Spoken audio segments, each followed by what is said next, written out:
Welcome to the first episode of Smart Cyber Defense. Here we're going to be talking about the WikiLeaks Vault 7 release.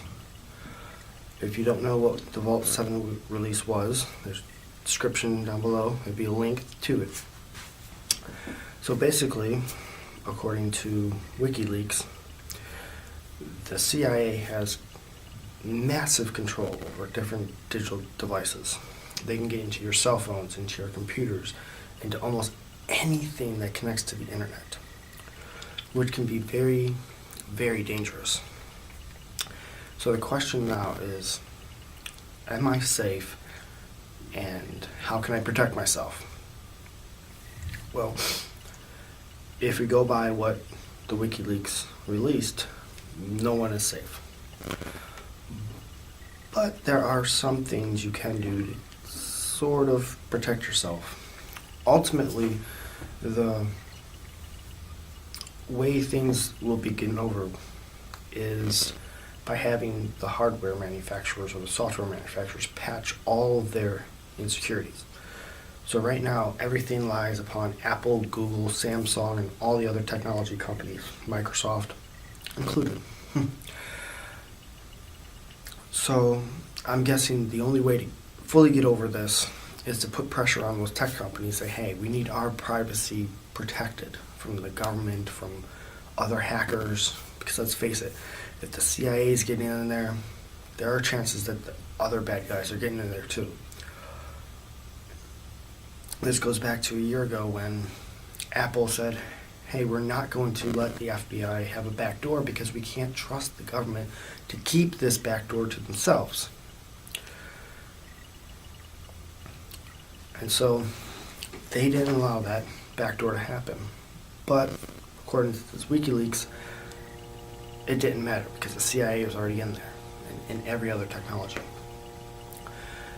Now there are a lot of technology companies like Apple and Google who said that most of these patches have already been in place. Can we believe them? I don't know. But my money, if I had to put it on there, I would say Apple has the best chances of having overcome these issues. The reason why are because they have 100% control over their operating system, over all their softwares, all their hardwares. They have complete control over it. Unlike Google, on the other hand, who once they create an update or a patch, they have to give it to the carriers. AT&T, Verizon, T-Mobile, or whoever. And they had to test it, and it may be 6 months or a year or even more, or not even at all, that they release the updates. So if they're going to release software patches for these things, most likely they're only going to focus on their most current operating system. And then another reason why Google has a disadvantage is because of the customization that they allow their users to have. The more customization you have, the less secure the system is. You could download an app that will make all your icons pretty, but then you have to give up some of your data to the app company. Or it could be that you expand some functionality, but then you may create a security hole that someone can exploit to get into your system. And the third reason why Google has a disadvantage is because what's known as the operating system fragmentation. Each device is running basically different versions of Android. Some are running the latest 7.0, some are at 6, some are at 3 even.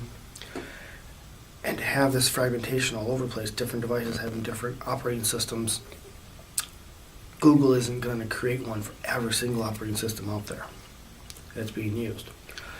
Most likely, again, they're only going to focus on their latest version, which puts everyone else in risk. So unless you can afford buying one that has the 7.0 on there, you're kind of out of luck.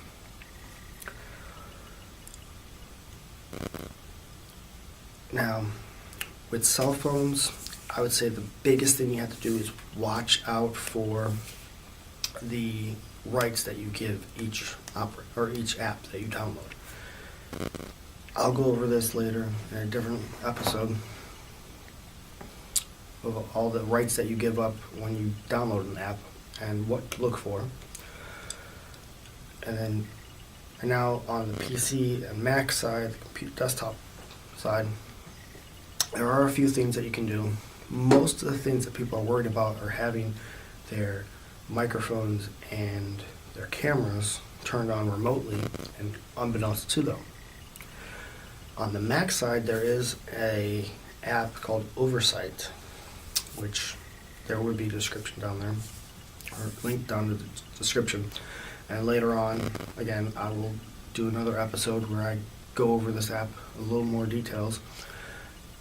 But basically, it gives you the way to monitor those two things, the camera and the microphone. And it will give you a little warning saying, hey, someone's trying to use your camera. You can either block it or allow it, depending on if you're the one activating the camera or someone else is. It's a really neat tool. It's easy to use. And now on the PC side, there is a program called Glasswire.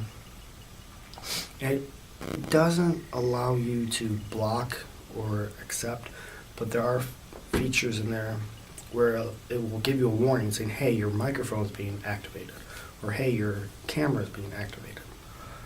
And then you can go in and see what app is activating it and kill it so that you can stop them from remotely accessing your video camera or your microphone.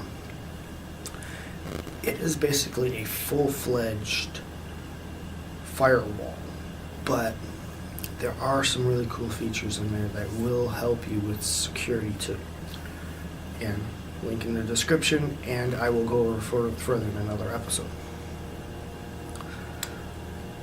And then the biggest advice I'd say is,